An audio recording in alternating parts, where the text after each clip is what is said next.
I do want to talk about today is this book that I've recently written. And it's really a book that I'm hoping people will begin to discuss and will begin to respond and react to.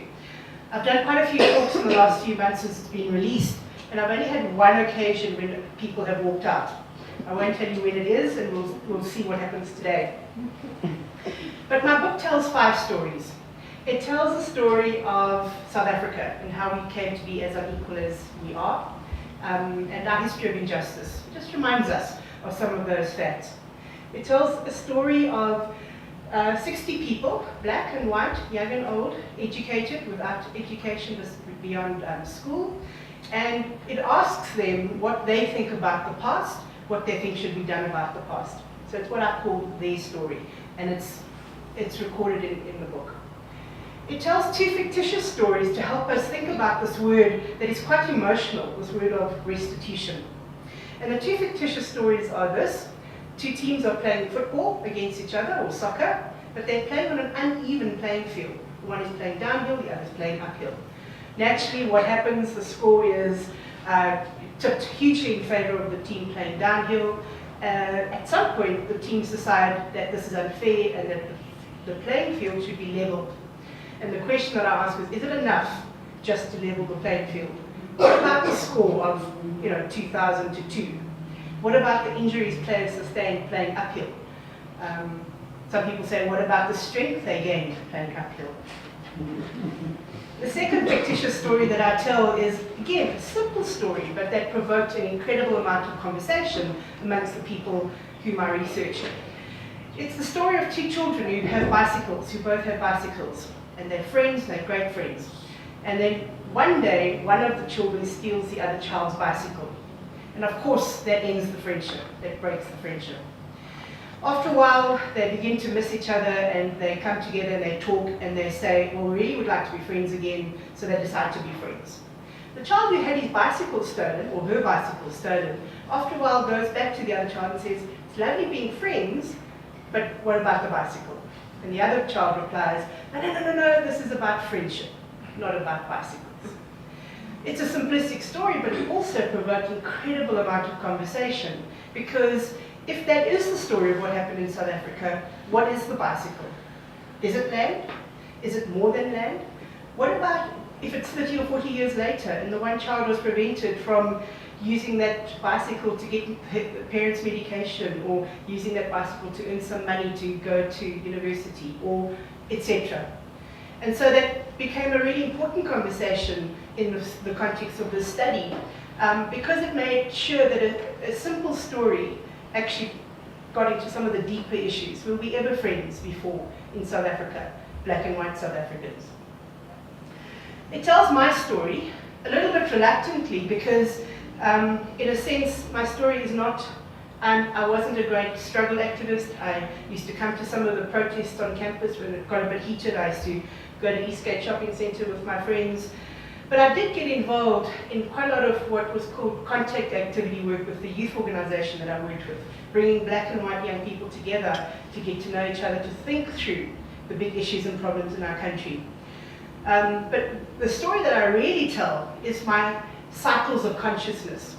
From when I was 5 years old and I went to a petrol station with my father, and I called the petrol attendant uncle, and my father reprimanded me. We don't do that in this country. And I argued with him a little bit because I was 5. But by the time I was 8 and 12 and 14, I'd become quite a hardened little racist. But when I was 15, 2 things happened. I went to one of these faith-based camps myself, and I learned a lot about justice. And I also picked up a copy of the Communist Manifesto. And I heard quite a bit about justice from that.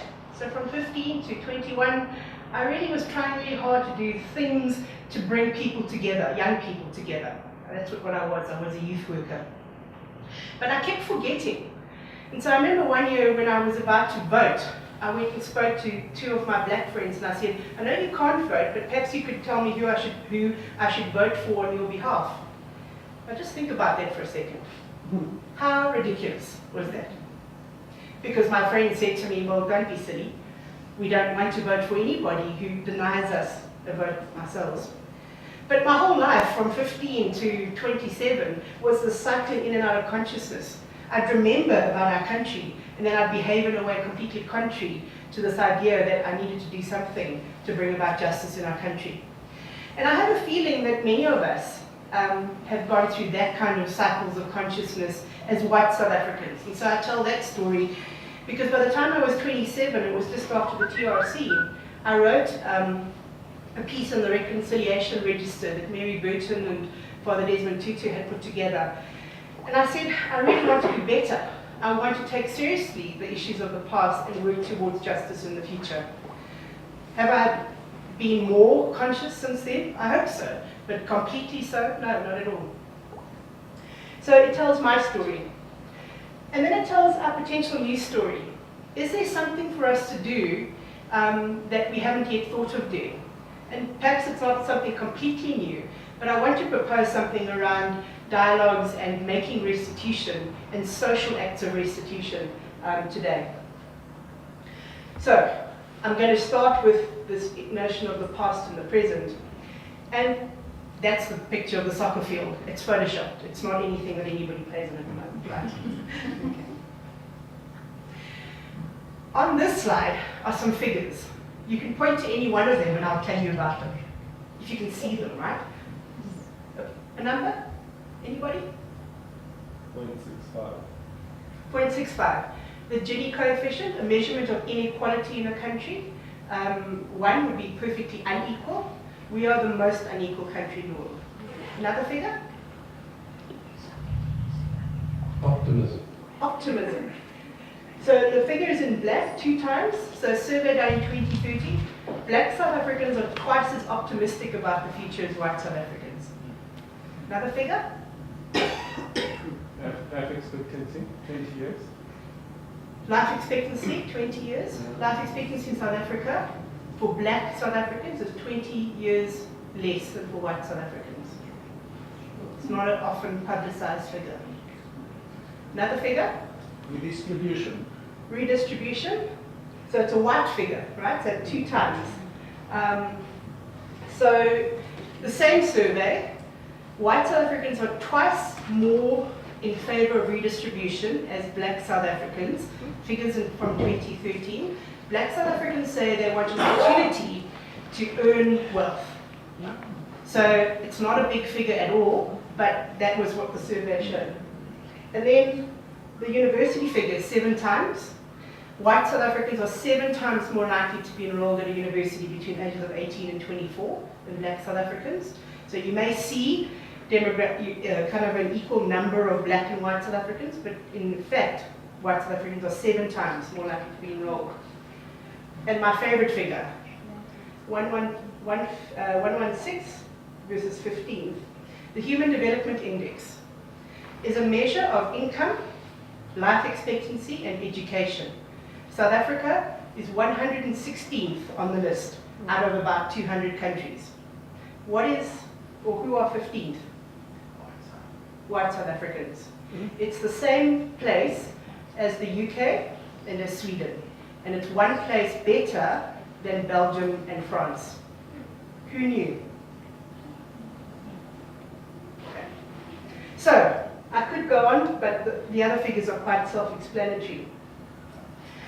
Then there's this question of corruption, because I said I wanted to talk about corruption today a little bit, because one of the things that we hear frequently is how incredibly corrupt this country is. And tomorrow, I think tomorrow, a vote of no confidence in the president. Yeah, tomorrow. But this issue of corruption is something that has certainly taken its place in the public imagination. I wish that that figure has got its place in the public imagination, or this figure, or that figure. But actually, it's this corruption issue. Did you know where South Africa is on the list of countries in terms of corruption? At the bottom, least corrupt, Denmark, New Zealand, most corrupt, Somalia, South Sudan, Korea, Kenya, 145 out of 176 countries. Where's South Africa? 64th. A little bit better than Greece, the same as Senegal, the same as Oman, the same as Montenegro, and just a little bit worse than Italy. Who knew? Because from what we see in the newspapers, we are the most corrupt country in the world, and corruption is the root of all of our problems. And my thesis is that's not really true, because this inequality is not going to be fixed by fixing the corruption in our country. I think it must happen. But I think what happens at the moment is that the corruption issue becomes a reason for the inequality not to be addressed by white South Africans. That's really important for me to say. The figure that's been bandied around corruption in the newspapers this last week, Praveen Gordon says 100 billion on corruption. The chair of the Chartered Institute of Accountants said it's about 40 billion. It's probably about 6 billion a year. We don't really know. It's a percentage of the procurement bill, the government procurement bill every year. The point is that is, even 100 billion is 10% of what the fiscus receives from the income tax base or the tax base. It's not a huge amount of money. It's not stopping things from happening. And it's not really going to change a lot of the issues of inequality that we see in the Gini coefficient, in life expectancy, etc.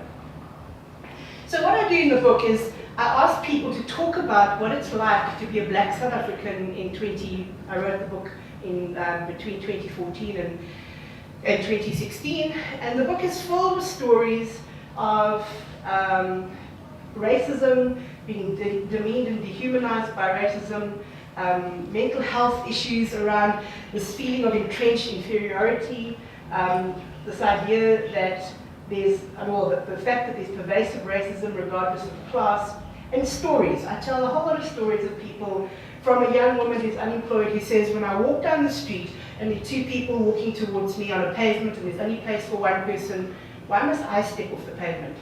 Because as a black South African, that's what happens. I step off the pavement, not white South Africans. Ricky, the man who speaks about how his life has been shaped by the fact that he was never able to be the engineer that he wanted to be, and that it really affects his relationship with his children right now, and he's now 67 years old. Tamsankwa, a student who says, I have to work twice, maybe 3 times as hard in order to achieve the same results that my peers have to do, because I only met a laptop when I was at university. The students here will know lots of those stories. Vuyo, who has a Model C accent, and so when he books a table at a restaurant, people think he's white, and when he arrives, they say, sorry, there's no table booked for you. And it's happened 3 or 4 times to him. I'm talking about 2014 or 2015 and 2016.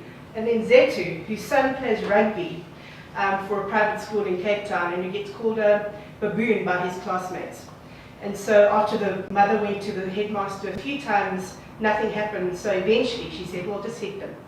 And so he did. He gave them a few punches, and so that name calling stopped.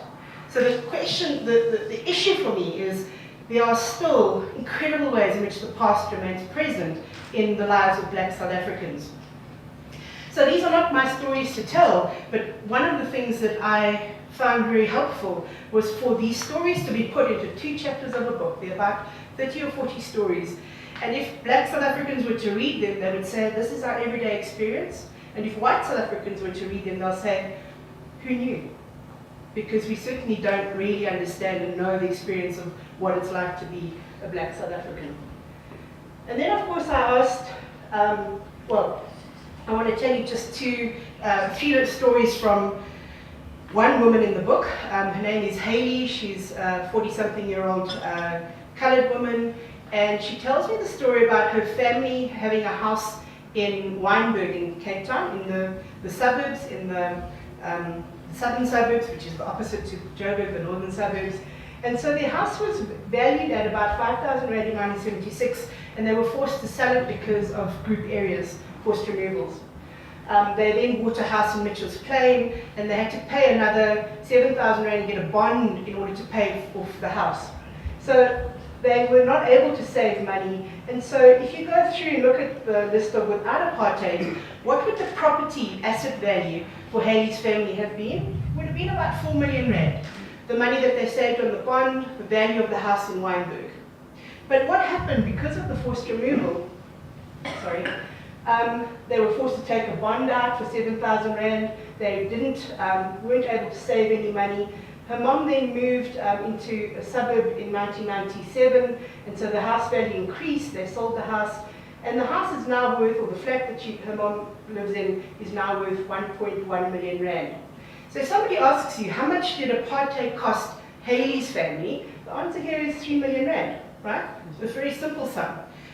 And so frequently we say, well, we don't really know how to calculate the cost of apartheid. Now that excludes the 50 kilometers extra that her parents had to travel to work, the fact that her mom couldn't be the academic that she wanted to be, instead had to run a childcare center. It didn't include the fact that Haley never got diagnosed with dyslexia, was never treated, really struggled through school and university. So Haley then tells me another story. She says, but you know, we did get a land claim. We were successful in a land claim. My grandfather had 2 farms in the Eastern Cape, and we put in a land claim in 2003, and in 2010 we got paid out. And guess how much they got paid out for 2 farms? 17,622 rand. So I said to Haley, oh, you mean like a little plot, like the size of a handkerchief? She said, no, my grandfather had cows, and it was a dairy farm, and they also had orange orchards. So I did some sums and some sleuthing around, and I discovered that 2 farms in the Eastern Cape right now, even non-productive ones, just the land, would be worth about 2 million rand each. So a conservative estimate would be 4 million rand. So do the sum, 3 million rand from the house in Wynberg, 4 million rand from these 2 farms in the Eastern Cape. And then to add insult to injury, the Land Claims Commission wrote back to them after a few months and said, we overpaid you, please will you refund us 9,048 rand. Now I'm being very specific here because I don't think you'd believe me if I didn't show you the evidence of the figures, and I have a copy of the letter from the Land Commission. So one thing that white South Africans do frequently is they say, well, black economic empowerment and the Land Claims Court is taking care of the issues of the past. Well, if we only knew what extent that was. So that's 7 million rand. So Haley's story gets a little bit worse because she then tells me that her grandfather fought in the Second World War. Now I don't know if anybody here would know what happened when you returned from serving good King George in the Second World War as a soldier. Black and coloured and Indian South Africans were allowed to go to the Second World War and fight for good King George. They weren't allowed to bear arms. They went in the kitchen, orderlies, medics, those kinds of things. But if you were a white South African and you returned from the war, what did good King George give you? Anybody know? Land and a pension, all. The only thing about the land thing is it was in Parkhurst, or it was in Camps Bay, or Hout Bay, or Hermanus, some of the places in the country where the property values are highest. If you were a coloured South African, what did you get when you returned from the war? Does anybody know? A bicycle. Wow. And if you were a black South African, an African South African, what did you get? You got the Bible. So at this point, I know that many black South Africans would be even more outraged than they were before they walked into the room. And many white South Africans are going, oh my gosh, it's worse than we thought. And I think that really is the point, that there is enormous potential for outrage. And so the things that we've seen on campuses around the country for the last 2 years, can you understand why that might be the case a little bit better? So, the next chapter deals with white conflictedness, white anxiety about the future, white shame about the past, even though not all the facts are at our fingertips, the inequality, the extent of the injustices of the past. But there were people who say, I'm both reluctant to take responsibility and I feel deeply complicit. I don't know what to do, I want to do something, the past was not all bad, this corruption, if only it wasn't present, I would do something. I'm sometimes aware of my privilege, but I forget, I cycle in and out of consciousness.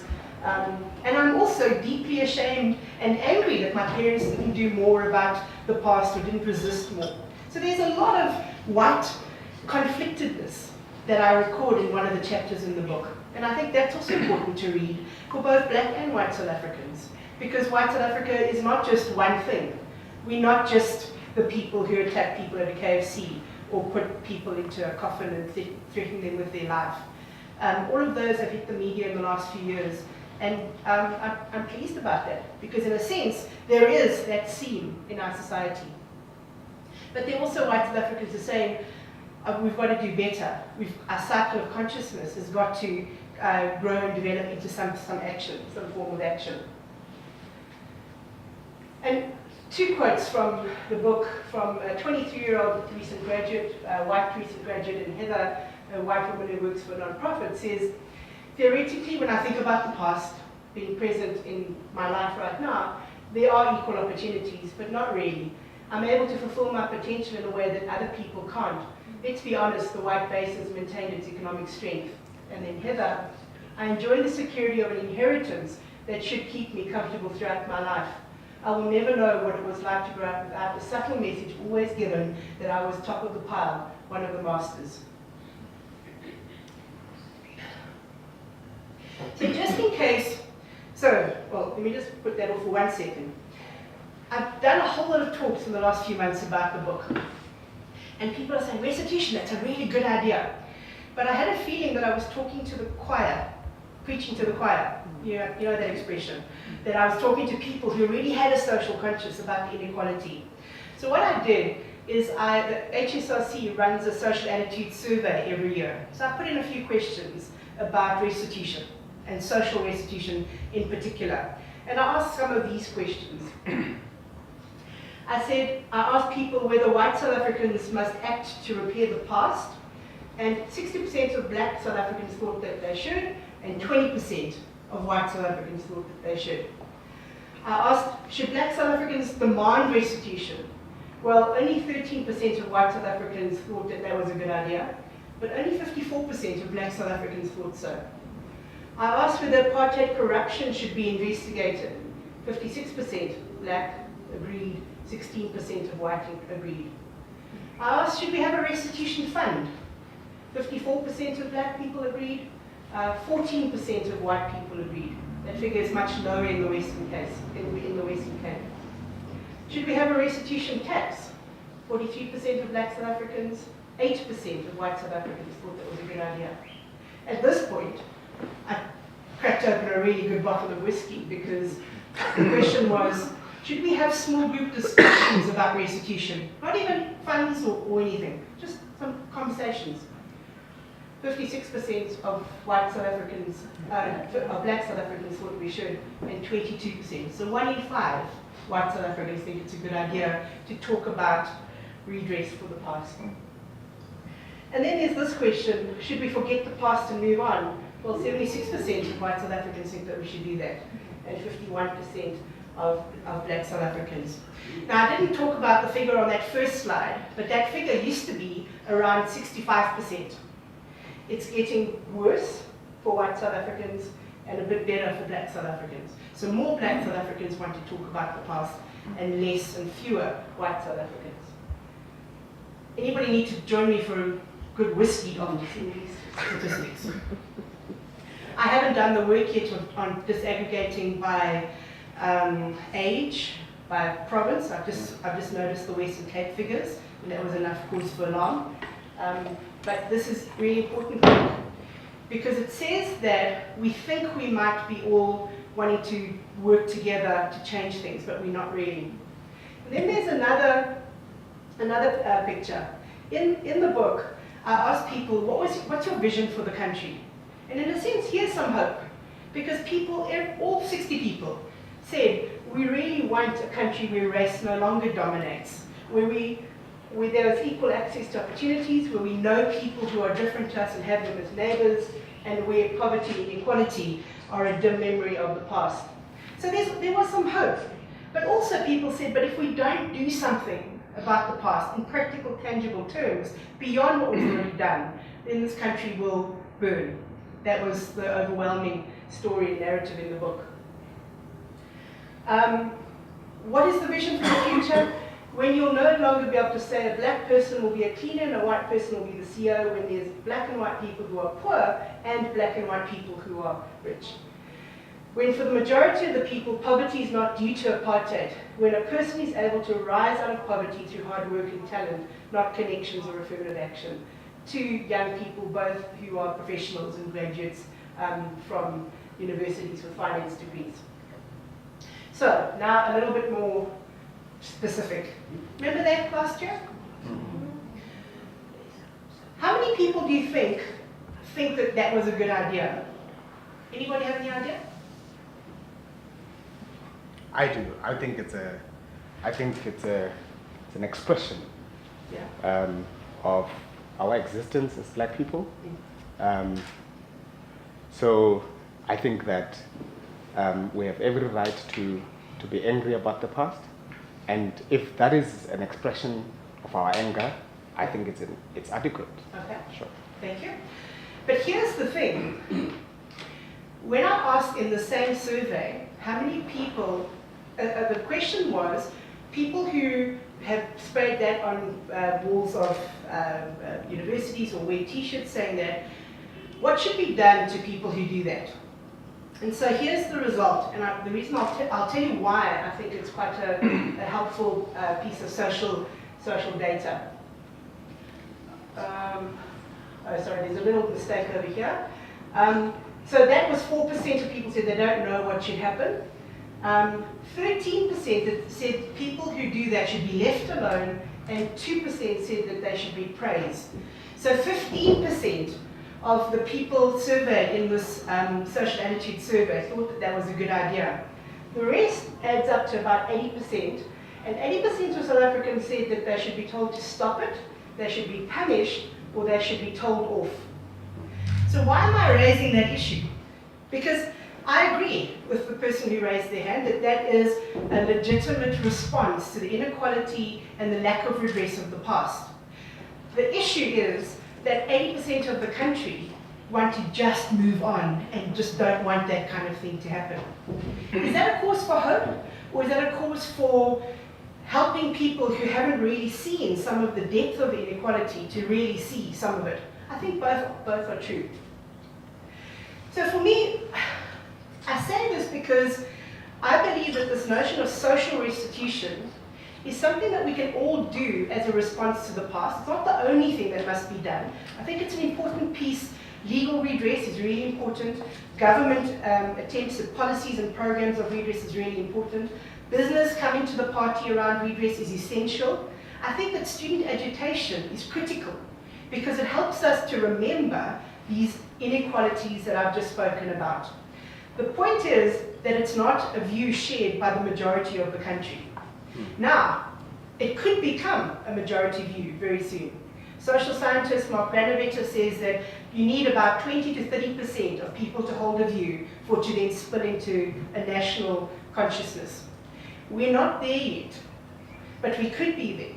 And so we have an opportunity to do something about our past in this next while that we may not get again, is really the message from the surveys, from the data. What is the aim? I'll come to your question in a minute.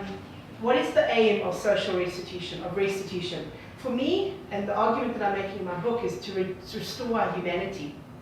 There's a few academics, Kwame Gyeki, Nancy Fraser, Frans Fanon, who speaks about how our humanity is acquired in relationship with each other, that we can actually fail at being human.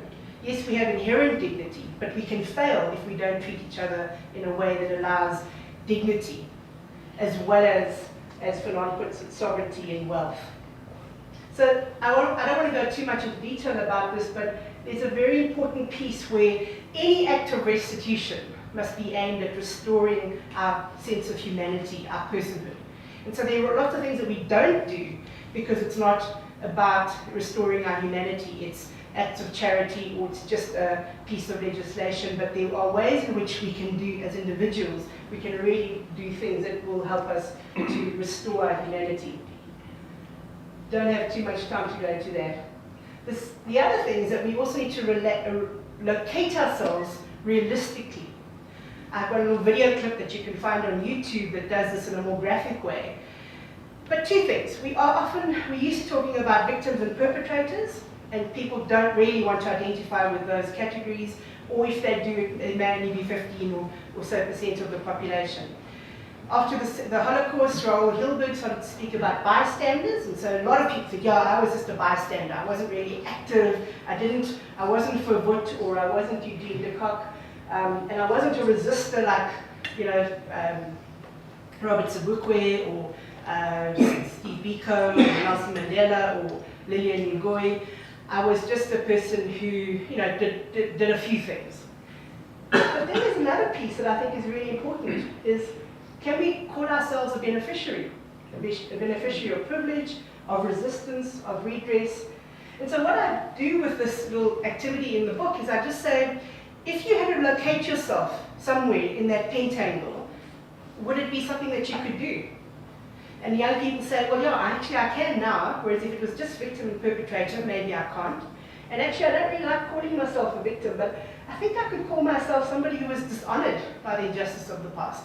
Don't like to call myself damaged, but I think I could call myself somebody who was an implementer of injustice if I went to the army, for example, the South African National Defence Force. So what this is trying to do in the book is, can we start thinking about ourselves in different kinds of ways to the past? Because if you ask white South Africans, were you a perpetrator, almost nobody says I was.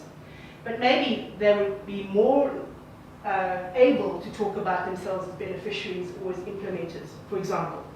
I know this is not really completely adequate because, you write a book about it, there's such a lot of thinking and understanding, but that's just an idea, is that we really need to start locating ourselves a lot more accurately in the past. And you can ask yourself the question of, where were we in this picture 30 years ago?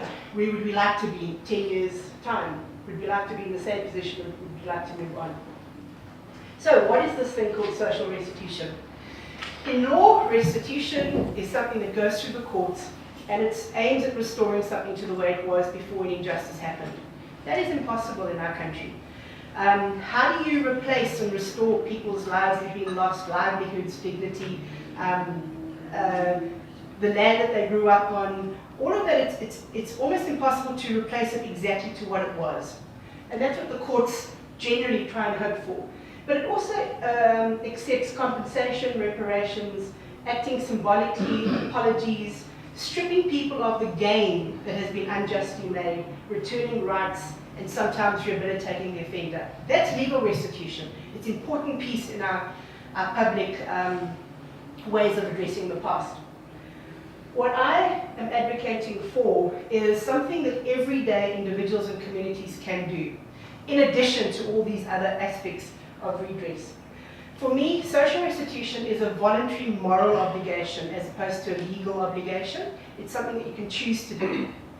It's something that happens across generations. Legal restitution doesn't recognize a cross-generational impetus. If your father committed a murder, you don't go to jail for it. But in social restitution, I want to argue that we need to look across generations, because otherwise we're going to fall short in our country. It's forward-looking, not punitive. It's not actually to punish people, but it's a way of acknowledging that our future is a common future, or could be, if we work towards it together. And it takes two German words, and it says we can't make things right, we can't restore it to exactly the way it was, but we can build something good in its place. In words, social restitution are voluntary acts and attitudes towards making good what our past history of injustice has damaged. It is forward-looking restitution for individuals and communities to pursue as a moral responsibility rather than as a legal liability. It invites all parties to acknowledge the past, to work together to repair it through symbolic and material actions. The motive is our shared humanity, and the goal is a restored personhood of all involved. How? How do we do this? That's just the picture of where I think it fits into a number of things that must happen. Well, we've got to get over our wanting just to move on, because I think that doesn't help us at all. We've got to get over the fact thinking that the TRC and reconciliation was enough. That's very obvious. We've got to say we'll just leave it to government, and then say we can't do anything because of corruption. We've got to get over our confusion between charitable acts, philanthropy, and restitution. We've got to get over denial of benefit, the issue that many white South Africans speak about. I worked for what I have, when they don't remember or recall job reservation, Group Areas Act, education spend on white South Africans. We've got to remember that. We've got to get over the fearing of the camel in the tent syndrome. As soon as I start, when will it end? We've got to get over our distorted view of wealth. Well, I can't afford to give anything because my bond is already 26,000 Rand a month. Well, we choose how much to spend on property. And we must also get over the issue of not knowing what could be done. And so for me, one of the ways of doing this, it's an imperfect way for now, but it's an issue where we can build on something that these two people did in the late 60s, early 70s. Who are these two people? Steve Biko and Thomas. Steve Biko and Donald Woods. And one of the things that was really important around Steve Biko's understanding of black consciousness was that black South Africans needed to speak together about their oppression and how they were going to overcome it. And his mantra, black man, you're on your own, you've got to sort it out and fix it. And then he said to white South Africans, you've got to sort out the issues of how your privilege affects your life, and then only then can we come together to speak about how we can be a non-racial country. So we've got a little bit stuck, because at the moment, black South Africans are talking together and acting. White South Africans, as we can see, aren't actually even talking, although maybe a few might be. But at some point, we've got to come together and talk together. And so what I'm proposing is that we could have dialogues where people get together and talk about not just how the past is present, all the things that I've spoken about today, but you also start to talk about what can be done to make a change. And the reason why I think it's really important for black and white South Africans to speak together is that it doesn't just become another way of white South Africans saying, we broke it, and now let me tell you how I'm going to fix it. I think the issue for me is, let's come together and talk, and then decide together what might be done. Now, it's a small piece. I know of maybe 7 or 8 groups that have started. People get stuck on, well, we don't really know enough people to actually get together across racial lines. I know that in universities it's probably quite possible. In the workplace, sometimes not. But these are some of the things that we might think about doing. They're not going to change structural problems that I think the courts and government need to change, but it can do something around making small changes that then make people a little bit more responsive to when big legislative changes come. And I just want to talk about one example, inheritance. It might be quite a good idea to think about what you do as a white South African with your inheritance from parents who died. Because if it was unjustly gained, the work, the money, the position, then surely that mustn't become something that you keep. And so maybe it needs to go into a restitution fund, maybe into an education fund, maybe it needs to be given to people that you know. And then there's also the issue of what you do with the wealth you've accumulated in your own lifetime. So this is quite a hectic thing, right? Because everybody at this point goes, no thanks. Yeah, it's just a bit hectic. But that kind of conversation is best had, not on your own white South Africans, but with black South Africans. But of course, you know, the 8% of white South Africans compared to 83% of black South Africans. So of course, it can't become a huge structural change. But it could become something that we do towards a better tomorrow, towards another country in our lifetime. I'm going to stop there. Thank you.